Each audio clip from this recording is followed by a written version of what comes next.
ऐसे भागोगे इतना, यहीं से भाग लोगे। नमस्कार, स्वागत है आपका इंडिया एक्सप्रेस 24/7 में। मैं हूं प्रताप सिंह राठौर। आज हम सरधना के गांव खेड़ा में हैं और खेड़ा में यहां पर क्षत्रिय समाज की एक पंचायत आयोजित हुई। इससे पहले भी यहां पे ननौता में पंचायत हुई थी। उसमें क्या निर्णय क्षत्रिय समाज ने लिया है, हमारे साथ हैं राजपूत उत्थान सभा के राष्ट्रीय अध्यक्ष जो अजय सोम जी हैं। सर, क्या पंचायत में निर्णय लिया गया है? इसमें निर्णय तो स्पष्ट है। जो नड़ौता पंचायत में निर्णय लिए गए थे उनसे एक स्टेप आगे पहुंचे हैं। ये कहा गया था कि भारतीय क्षत्रिय समाज भारतीय जनता पार्टी को कहीं भी वोट नहीं करेगा। दूसरा ये था कि क्षत्रिय समाज भारतीय जनता पार्टी वहाँ पे वोट करेगा जो भारतीय जनता पार्टी के कैंडिडेट को हराएगा। और तीसरा जो हुआ है, क्योंकि ये मुजफ्फरनगर लोकसभा सीट है, तो मुजफ्फरनगर लोकसभा के बारे में हमें पता है क्या मामला है। तो यहाँ पर निर्णय लिया गया है, लोटे में नमक भी डाला गया है, शपथ भी ली गई है कि क्षत्रिय समाज भारतीय जनता पार्टी के संजीव बालियान के विरोध में हरिंदर मलिक को समाजवादी पार्टी को सपोर्ट करेगा और उसे ही वोट करेगा। अच्छा, संजीव बालियान का विरोध चल रहा है, क्या कारण रहा है? जो संजीव बालियान यहाँ पे पहले भी सांसद है, 2 बार राजपूत कहते हैं कि हम उन्हें जिता कर भेजा है। अब क्या स्थिति विरोध की रही है? वो तो एक एक्सीडेंटल नेता है। वो दंगा हो गया 13 का, वो टिकट मिल गया, वो जीत गए। और हमने राष्ट्रवाद के नाम पे उन्हें 2 बार वोट दे दिया, बड़ी बड़ी संख्या में। ना तो हमने 2 बार ये देखा कि इसने हमारे यहाँ कराया क्या है, क्या नहीं कराया है। और 2 बार जो भर्तियां हुई थी वो भी नहीं देखी हमने। कोई बात नहीं, हमारा बच्चा हो या ना हो, लेकिन राष्ट्रवाद के नाम पे वोट देते चले गए। लेकिन जब हमें लगा कि राष्ट्रवाद के नाम पे तो वोट ले रहा है और हमारे बच्चों के खिलाफ मुकदमे कर रहा है, अगर कोई पूछता है हमारे खिलाफ हर तरह की व्यवस्था खड़ी कर दी है, वोट मांगता नहीं है और ये कहते हैं कि भाई वोट क्या नाम, भविष्य खराब हो जाएगा। अरे हमारा भविष्य खराब करोगे तुम भविष्य निर्माता हो क्या? तो आज क्षत्रिय समाज में उबाल है, उसको तो वोट देगा ही नहीं। उसके चक्कर में पूरी बीजेपी घेरे में आ गई, क्योंकि ये मुद्दे जो क्षेत्रीय थे वो हर जगह थे। किसी का कुछ मुद्दा था, किसी का कुछ मुद्दा था, और वो सब था भारतीय जनता पार्टी के में। और उसने भारतीय जनता पार्टी ने ऐसे नेताओं को बढ़ाने का काम किया है, और काम किया है तो भरो, फिर तो भारतीय जनता पार्टी को क्यों वोट देंगे। आपके गांव में ही पता लगा है कोई समर्थन में भी पंचायत की जा रही है संजीव बालियान जी के? कहाँ करी जा रही है मुझे तो नहीं पता, कहीं भी नहीं। गांव में पता लगा है? नहीं, कहीं कोई नहीं। पूरा गांव, पूरे 24C एक है, तो 24C में पूरा एक है मामला। आपने देखी कोई समर्थन में हुई है? राजपुर शाजपुर में भी समर्थन में की गई थी। अब एक बात देखो, एक जगह 2 लाख लोगों की सभा होती है, एक जगह 200 लोगों की होती है, तो समर्थन और विरोध किसका होगा? जब लोकतंत्र की बात करते वोट का ही तो है। 2 लाख वोट ज्यादा है या 200? तो अगर वो जो समर्थन की बात कर रहे हैं वो भारतीय जनता पार्टी के भाजपूत हैं, और ये जो विरोध की बात कर रहे हैं ये राजपूत है। ठीक है ना? अब क्या आ रहा है, यही मामला चल रहा, वो जो भारतीय जनता पार्टी का वही समर्थन कर रहा जाके। यार, भारतीय जनता पार्टी का सदस्य है, भारतीय जनता पार्टी का कार्यकर्ता, और जाके समर्थन कर रहा। इससे बड़ा हास्यास्पद हो ही नहीं सकता कुछ। अच्छा, संजीव बालियान जी का बयान आया था कि हम ही केवल किसान बिरादरी हैं, राया कौम दूसरी है, तो उस पर भी एक बड़ा माहौल बना हुआ था। ये हमारे साथ नहीं है, अन्य 35 बिरादरियों का के साथ अन्य 35 बिरादरियों के साथ भी इस तरह का ये मान के चलो कि उनका अपमान है। यहाँ ये जो क्षेत्र है पूरा, यहाँ पे सब किसान कौम है। कोई भी ऐसा कौम नहीं जिसके पास जमीन ना हो। जो बचे हुए थे उन्हें मायावती जी ने जमीनें दे दी थी, वो भी किसान है। तुम ही किसान नहीं हो। और बल्कि मैं ये नहीं कहता, जाट बिरादरी की बात नहीं करता, जाट बिरादरी वाले हमें समर्थन भी करते हैं, उनके साथ हम रहते भी हैं। हमने समर्थन किया हरिंदर मलिक को, वो भी जाट है। लेकिन ऐसे जातिवादी कीड़े को हम बिल्कुल नकारते हैं, और तभी उनके विरोध में हम यहाँ वोट करने के लिए तैयार हुए हैं। योगी जी आज शामली में आए हुए हैं, क्षत्रिय समाज को एक मैसेज दे रहे हैं कि आप कहीं पे वोट मत करें, क्षत्रिय समाज हमारे साथ है। क्षत्रियों का कोर वोट बीजेपी का माना जाता है। कोई साथ नहीं है। आपने देखा होगा अभी 7 तारीख की पंचायत थी नड़ौता के अंदर, भी बड़ी महापंचायत हुई थी, और अब यहाँ पे भी पंचायत हुई। वहाँ पे भी एक डिसीजन लिया गया था कि जो भी बीजेपी को हराएगा उसको समर्थन किया जाएगा। और उसके बाद अब यहाँ पे जो है पंचायत हुई, इसमें भी एक निर्णय ले लिया गया है कि सहारनपुर में इमरान मसूद को जिताएंगे, वहाँ पे एक तरफा बीजेपी को हरा रहा है। कैराना के अंदर इकरा हसन को जिताएंगे, वो बीजेपी को हरा रहा है। यहाँ पे क्या नाम, हरिंदर मलिक को जिताएंगे, जो क्या नाम इसको संजीव बालियान को हरा रहा है। निर्णय से कितना लामबंद है राजपूत समाज? पूरी तरह लामबंद है। कहीं कोई शक शुबह संदेह बिल्कुल नहीं है। सब लोग एकजुट हैं, और जो निर्णय लिया गया वो सामूहिक लिया गया है, और उसी निर्णय पे सब लोग टिकेंगे। पूरी राजपूत समाज टिकेगा उस निर्णय। महिलाओं पर एक टिप्पणी भी गुजरात के जो मंत्री थे पुरुषोत्तम रूपाला, उसने एक महिलाओं पर टिप्पणी की है, उसको लेकर क्या आप कहेंगी? उसको लेकर के विरोध है और इसी वजह से भाजपा का भी विरोध है, क्योंकि उन्हीं को टिकट दे दिया, उन्हीं को चुनाव लड़ा रहे हैं। वो छतरानियों से दूर रह करके बात कर रहे हैं ना, छतरानियों के बीच में आकर के तो करें टिप्पणी, छतरानियां जवाब दे देंगी। पंचायत को किस तरीके से देखते हैं? अब राजपूत समाज लामबंद होगा? राजपूत समाज लामबंद हो रहा है, ये आप देख भी रहे हैं, और हर जगह मीटिंग हो रही है, हर क्षेत्र में जाकर के इस बारे में संदेश दिया जा रहा है। और मेरा इससे अलग ये कहना है कि बीजेपी की जो भी मंत्री या वरिष्ठ नेता है जिनको टिकट मिला हुआ है, क्या उनको राजपूत समाज के लिए ही टिप्पणी करने के लिए उनको टिकट दिया गया है? समाज तो उनको अगर अपनी बात कहनी है तो अपनी नीतियों की बात करें, अपने रुख की बात करें कि हमने ये किया और हमने किया। एक विशेष वर्ग पे टिप्पणी करने का अर्थ होता है उनकी मानसिकता कितने निम्न स्तर की हो चुकी है, जिसको बीजेपी और बीजेपी के जो सर्वश्रेष्ठ कार्यकर्ता कहूँगा मैं, मुख्य प्रधान, वो भी उस बात पे चुप्पी लगाए हुए हैं। और इस चुप्पी का मैं ये आकलन करता हूँ कि जैसे हमारे महाभारत में कौरव पांडव का मामला चल रहा था, तो हमारे मोदी जी इस समय युधिष्ठिर हैं, धृतराष्ट्र हैं, और शाह जी दुर्योधन है, वो रोल प्ले कर रहे हैं। उनकी स्थिति आप देख सकते हैं किस प्रकार से सामने आ रही है। इससे ज्यादा कुछ नहीं कहना, यही संदेश बहुत बड़ा संदेश है। भाजपा सरकार में महिलाओं की सुरक्षा की बात की जाती है, आप कहाँ तक आश्वस्त है? अब भाजपा में ठाकुर ही खिलाफ चल रहे हैं। जी देखिए, अगर बात सुरक्षा की ही की जाए तो फिर मैं ये उनसे पूछना चाहती हूँ कि आपके जो मिनिस्टर्स हैं उनको आप क्या प्रेरणा देते हैं? उनके साथ वो जो इतने बड़े स्तर पर काम करते हैं, उनके ऊपर इतने बड़े देश में इतने बड़े स्तर पर अलग अलग वर्ग के लोगों की जिम्मेदारी है, तो अगर वो खुद निकलकर इस तरह की कुछ बातें कह देते हैं जो कि बहुत ऑब्जेक्शनेबल हैं, जैसे कि उन्होंने हमारा अंग्रेज़ों और मुग़लों के साथ संबंध बताया, रोटी बेटी का संबंध बताया, ये हमारे लिए बहुत दुखद बात है और उनके लिए काफ़ी शर्मनाक बात है।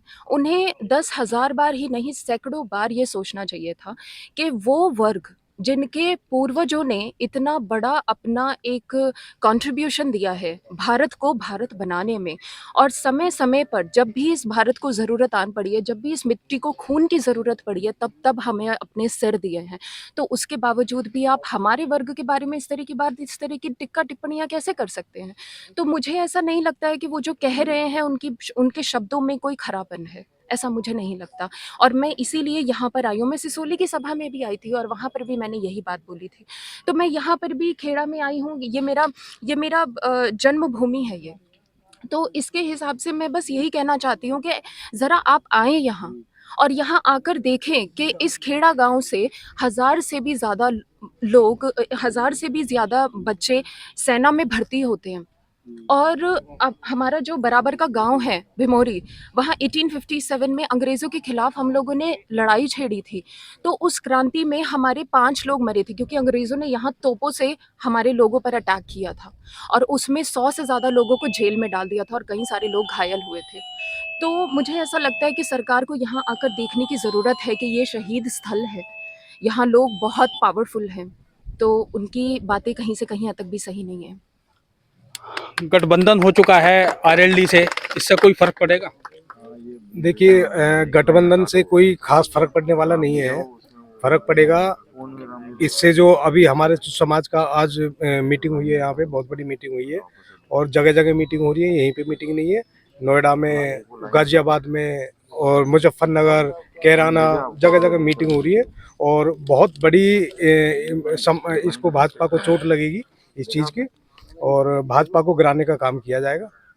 और वोट माना जाता था भाजपा का राजपूत समाज, हाँ जी। अब राजपूत समाज ही उसके खिलाफ है, तो इसका कोई मैसेज सरकार तक पहुंच रहा है? जी देखिए, कोर वोटर था, लेकिन इन्होंने कोर वोटर के साथ में विश्वासघात किया है। हमने ही, क्षत्रिय समाज ने ही इस भाजपा को पूर्ण बहुमत की सरकार बार बार बनाने का काम किया और जब ये अनीति पे आ गए, अहंकारी हो गए और तो इसको गिराने का काम भी हम ही करेंगे। क्षत्रिय समाज इसको गिराने का काम करेगा। लोटे में नमक डालकर शपथ ली गई है इस पंचायत में, कहाँ तक लामबंद होंगे राजपूत? देखो, मैं राजस्थान से आया हूँ और गुजरात घूम के, राजकोट घूम के आया हूँ और वहाँ जो स्थिति देखी है राजपूतों की, तो राजपूत में जो राष्ट्रवाद का खून है वो सबसे ज़्यादा है। इसी को देखते हुए हम लोगों ने यहाँ, राजघरानों ने सबसे ज़्यादा इकट्ठा होकर एक हुए जमीनें हमने दी है देश के लिए। आज भी कारगिल में सबसे ज़्यादा गोली राजपूत ही खाता है देश पे, आपकी सीमाओं पे। तो जब हमारी माँओं ने और हमारी स्त्रियों ने कोई युद्ध से घायल होकर जब कोई क्षत्रिय घर पे आता था तो पत्नी तो चूड़ियां तोड़ देती थी। घायल होकर अगर वापस भी आता था, रण छोड़ के, युद्ध भूमि छोड़ के आता था, तो पत्नी चूड़ियां तोड़ती थी और माँ अपना स्तन जो दूध पिलाती थी वो स्तन अपना काटती थी कि कैसे बेटे को मैंने जन्म दिया। और पति कहती थी कि मैंने अपने पति को मरा हुआ मान लिया है कि युद्ध भूमि से कैसे आ गया। तो ये राष्ट्र की हम पे परिकाष्ठा थी, ये स्त्रियों की हमारी परिकाष्ठा थी, ये केसरिया ध्वज और भगवा ध्वज की परिकाष्ठा राजपूत था और राष्ट्रवाद की परिकाष्ठा ये राजपूत है। उसको आज आप बहन बेटियों को गाली दे रहे हो, आप राजस्थान में गाली दे रहे हो, राजकोट में दे रहे हो, और राष्ट्र निर्माण में हमारा जो योगदान है और उसको आप राजनीतिक तौर पे आप कम कर रहे हो, आरक्षण के तौर पे हमारी भागीदारी कम कर रहे हो, एट्रोसिटी एक्ट हम पे आप लगा रहे हो, हर तरीके से हम लोगों को दबा रहे हो। हमारा युवा मानसिक तौर से अब टूट चुका है, हमारे ऊपर हथियार लेने के अलावा हमारे पास कुछ नहीं है, या तो हम घुटने टेक के रहेंगे। हर बार हर चुनाव में, लोकसभा का चुनाव हो चाहे विधानसभा का चुनाव हो, राजपूत सपोर्ट करता था, मगर अब की बार ऐसा क्या हुआ कि राजपूत खिलाफ है? हम बेवकूफ थे, जग गए, गुलामी छोड़ दी हमने। देखिए, प्रजातंत्र का एक उसूल है, रोटी हमेशा उलट पुलट के सेकनी चाहिए। हमने पिछली रोटी खाई थी, हमने उलट पुलट के सेकनी बंद कर दी, गुण दोष के आधार पे हमने मूल्यांकन करना बंद कर दिया, इसलिए हमारी रोटी जल गई, हमारी रोटी जल गई। इसलिए जो लड़का, मैं कारगिल युद्ध में लड़ा हूँ, मेरे दादाजी सेकेंड वर्ल्ड वॉर में थे, ताऊ जी हमारे वो हुए, शहीद हुए। तो हर परिवार में, इस घर में हर आदमी फौज में है। यहाँ आप घुसोगे, हर जगह एक शहीद द्वार मिलेगा, हर उसमें गांव में शहीद मिलेगा। हमें राष्ट्रवाद इनसे समझना है, इनसे समझ। राष्ट्रवाद अभी समझ में आया या पहले से ही चल? हमें समझ में आ गया ना, जब लड़का अग्निवीर बन गया कि बाप नौकरी में, बेटा कौन सा रिटायर, हमें आ गया समझ में। जब हमें फसल के दाम नहीं मिल रहे, आ गया हमें समझ में। हम तो कह रहे हैं, उन्होंने कही तो सही कि अगर बाबा को भी बचाना है तो मोदी को इस चुनाव में हराना है, अगर बाबा को भी बचाना है, ठीक है। तो देखिए, योगी जी के प्रति हमारा सम्मान है, पैसे के मामले में ईमानदार आदमी है, लेकिन हम अपनी नहीं कह रहे आपको गलतफहमी हो रही हो, हम तो हर चीज की कह रहे हैं, जो गलत है वो गलत है। भाई, अगर किसी की कब्र पे आप जो है मट्टी नहीं डालने दोगे, और हर कौम को अपना माफिया पसंद आता होगा, माफिया है जेल में डालो, लेकिन कब्र पे मिट्टी डालने से किसी की मत रोको, किसी की चिता पे पेट्रोल में आग मत लगाओ। हम हर समाज की कह रहे हैं, हम क्या आपके सोच रहे हैं? हमने तो जाटों से सबक लिया है, इन्होंने तो एक्सपेरिमेंट किया, क्या बिना मुसलमान की सरकार पूर्ण बहुमत की बनाई जा सकती है? 14 में इन्होंने बना ली, इनके हौसले बुलंद हो गए। इन्होंने सोचा कि जाटों को निपटाया जाके हरियाणा में, इन्होंने निपटा दिया, गैर जाट बना दिया। जाटों ने इन्हें सबक सिखा दिया, जाटों ने समझा इन्हें ठीक से कि ये गांडे हैं, गांडा हो गए ना, पेल दो, हाँ पेल लो, रस ले लो। तो हमने जाटों से सीख ली, पेल देंगे रस ले लेंगे, हमने भी सीख ली, है कि नहीं? आनो भद्रा कृतो यंतु विश्वतः, हमें ये किसका है? ये वेद का वाक्य है, सभी दिशाओं से शुभ विचार प्राप्त हो। आज हमें शुभ यही समझ में आ रहा है कि जब हमारा सब छिन रहा है तो हमें समझ आ गया है, तो हमने जाटों से प्रेरणा ले ली, पेल लेंगे और रस लेंगे। ये जो आंदोलन हो रहा है, एक बात उठ रही है कि योगी जी को हटाने के लिए लामबंद हो रहे हैं राजपूत, क्या ऐसा कुछ है? ऐसा तो है, अगर हम लामबंद ना हो योगी जी हटा दिए जाएंगे। अरे बात इसकी, इस त्रेता युग में जो है रावण को अभिमान हुआ, राम ने तोड़ा, राम को अभिमान हुआ, लव कुश ने तोड़ा, मोदी और अमित शाह को अभिमान होगा और क्षेत्रीय समाज तोड़ेगा और क्षत्रिय बिरादरी के साथ तोड़ेगा। क्या कहना चाह रहे थे आप भी पंचायत में आए थे, कहाँ तक लामबंद रहेंगे?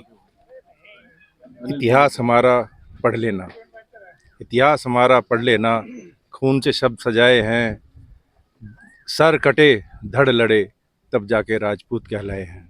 वो भारतीय जनता पार्टी जिसे हमने 2 सीट से 350 सीटों पर पहुंचाया, 2 सीट से 350 सीटों पर पहुंचाया, वही राजपूत आज 350 से 2 सीट पर पहुंचाएगा। मूषक भाव, ठीक है। पत्रकार उनका तो नारा है 400 पार।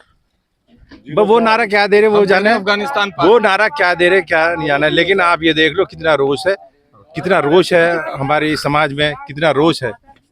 अब छोटी ये सभाएं हो रही हैं, आज मेरठ है, आज यहाँ खेड़ा हुई है, उससे पहले ननौर थी, ससियोली थी, सब जगह कितना रोष है। वो कोर वोटर जो कितनी पीड़ा है हमारे पे, जिसे हमने बच्चों को बड़ा करा, सींचा है, आज वो हमारे खिलाफ हो रहा है, हमें काटने के लिए दौड़ रहा है। ऐसे अमित शाह जी, गृह मंत्री हमारे भारत सरकार के, वो कैसा जाटलैंड बता रहे हैं, उन्हें शर्म नहीं आती? यहाँ 36 कौम है, सब जमींदार हैं, सब खेती करते हैं, वो जाटलैंड बता रहे हैं। मोदी जी ने कोई आपत्ति नहीं करी, मोदी जी ने कोई आपत्ति नहीं करी। गाजियाबाद हमारी परंपरागत क्षत्रिय सीट है, क्या राजपूत को टिकट क्यों नहीं दिया?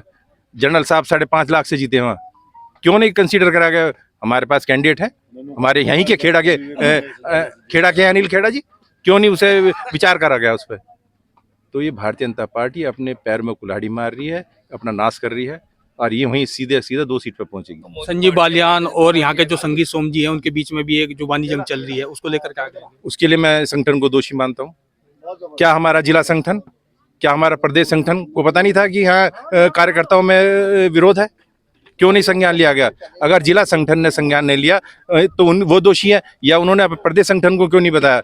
अगर प्रदेश संगठन के संज्ञान में था भूपेंद्र चौधरी जी के, तो क्यों नहीं पैचअप कराया गया? क्यों कार्यकर्ताओं की जो नाराजगी दूर करी गई है? या भूपेंद्र चौधरी नहीं चाहते राजपूत समाज जुड़े भाजपा से, सिर्फ जाट समाज जुड़े? या तो उनकी रणनीति है ये भूपेंद्र चौधरी की, और आज इसका हाल ये गर्त में पहुंचेगी भारतीय जनता पार्टी। तो अभी आप तो पहले से ही पंचायतों के दौर में शामिल हैं, क्या देख रहे हैं? क्योंकि राजनाथ सिंह भी सहारनपुर में आए थे, उन्होंने भी राजपूतों को एक होने की बात कही। योगी जी आज शामली में आए हुए हैं, तो कहाँ तक उनकी बातों पर अमल होगा? राजपूत समाज की कहाँ तक अमल करेगा? राजनाथ सिंह भी अपना पार्टी का धर्म निभा रहे हैं, योगी जी भी अपना पार्टी का धर्म निभा रहे हैं, पार्टी के आदेशों पे आ रहे हैं। योगी जी का चुनाव तो ऐसे है नहीं है, योगी जी का चुनाव तो 2 साल के बाद आएगा।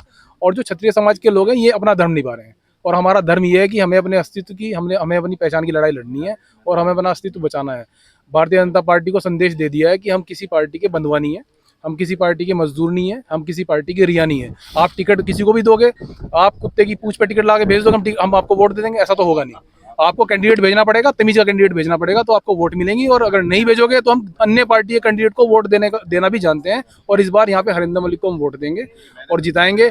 ऐसे ही कैराना पे हो रहा है, ऐसे ही सहारनपुर पे हो रहा है, ऐसे ही मेरठ पे हो रहा है, ऐसे ही गौतम बुद्ध नगर पे, गाजियाबाद पे, अमरोहा पे, मुरादाबाद पे, सब जगह हो रहा है।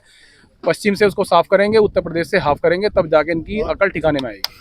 अभी पंचायतों में मैं नकोटी साइड में भी था, उस समय तो केवल कैंडिडेट का विरोध था, अब सीधे सीधे पंचायतों में भाजपा का विरोध। देखो ये दोहरा विरोध है, कैंडिडेट का भी विरोध है स्थानीय स्तर पे, और कैंडिडेट का विरोध इसलिए क्योंकि पार्टी ने गलत चुनाव किया है, और पार्टी का विरोध इसलिए कि पार्टी की नीतियों के हम विरोध में हैं। तो डबल एक तो इसमें तो जलती हुई आग में घी का काम कर रहे हैं कैंडिडेट तो कम से कम चेहरा तो बदलते। उदाहरण के लिए अगर मुजफ्फरनगर पे संजीव बालियान न होकर दूसरे कैंडिडेट होते तो कुछ ना कुछ तो गुस्सा शांत होता है यहाँ पे, लेकिन इन्होंने तो डबल काम कर दिया, वहाँ भी गलती कर रहे हैं, वहाँ भी गलती कर रहे हैं। तो सीधी सी बात यह कि क्षत्रिय समाज इनके कहने पे तो वोट करेगा नहीं।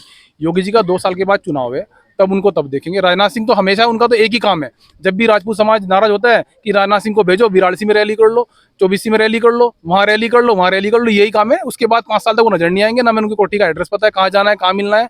तो ये बात अब चलने वाली नहीं है। क्षत्रिय समाज अपने हितों की लड़ाई खुद लड़ेगा। देखो लोकतंत्र के अंदर, राजनीति के अंदर, राजनीति हमारा भविष्य तय करती है। अब हमें अपनी राजनीति तय करने का भी अधिकार है। अपनी राजनीति हम लोग स्वयं तय करेंगे, हम नेताओं के आधार पर अपनी राजनीति तय नहीं करेंगे। चाहे राजनाथ सिंह हो, चाहे योगी आदित्यनाथ किसी मजबूरी में यहाँ पे आए, ये हम अपना स्वयं का अधिकार है। हर पार्टी पे चुनाव करके भेजेंगे, हर सीट पे जो पार्टी हरा रही है भारतीय जनता पार्टी को, उसको पूरा समर्थन रहेगा। अभी हमने किसी पार्टी को समर्थन की बात नहीं कही है, लेकिन हर सीट के ऊपर हर एक कैंडिडेट को समर्थन कर रहे हैं जो बीजेपी को हरा रहा है। बात जो चल रही थी कि जो राजपूत समाज है उनके टिकट नहीं हुए, मगर अब एक सूचना आ रही है कि ब्रजभूषण सिंह का टिकट फिर किया जा रहा है। क्या इसीलिए राजपूत समाज धरना कर रहा था? बीजेपी के पास केसरगंज लोकसभा में कोई प्रत्याशी है ही नहीं जो लड़ा सकेंगे। वहाँ इनकी मजबूरी है ब्रजभूषण सिंह को टिकट देना। और इस भारतीय जनता पार्टी और मोदी जी जो हैं, जो हिंदुत्व की बहुत बड़ी बड़ी बात करते हैं, आपको पता होगा चंदे का धंधा कुछ चला था अभी पीछे, बहुत मीडिया में आया था, चंदा दो धंधा लो जी। जो भारतीय जनता पार्टी गौ माता बोलती है गाय को, और उसके मीट बेचने वालों से 250 करोड़ चंदे में ले ले, ऐसे आदमी का क्या जमीर होगा और कैसी पार्टी होगी? हम सारे हिंदुओं को मिलके इन्हें सबक सिखाना पड़ेगा। ये हमारी गौ माता के जो मांस बेचने वाले अलाना कंपनी है, उससे भी 250 करोड़ चंदे में ले लेते हैं। जब ये बात हमारे समाज और हमारे हिंदू समाज और हमारे गाँव में फैलेगी ना, तो हो सकता है मोदी जी को कोई घुसने भी ना दे कहीं। प्रधानमंत्री तो बनना दूर की बात है। तो ये क्षत्रिय समाज की आज यहाँ पर पंचायत हुई, और देखते हैं ये आंधी यहाँ से वेस्ट से शुरू हुई है, क्योंकि 19 तारीख में यहाँ पर चुनाव है, पहले चरण का चुनाव है, और ये आंधी कहाँ तक जाकर रुकती है। हमारे चैनल को लाइक कीजिए, सब्सक्राइब कीजिए। धन्यवाद।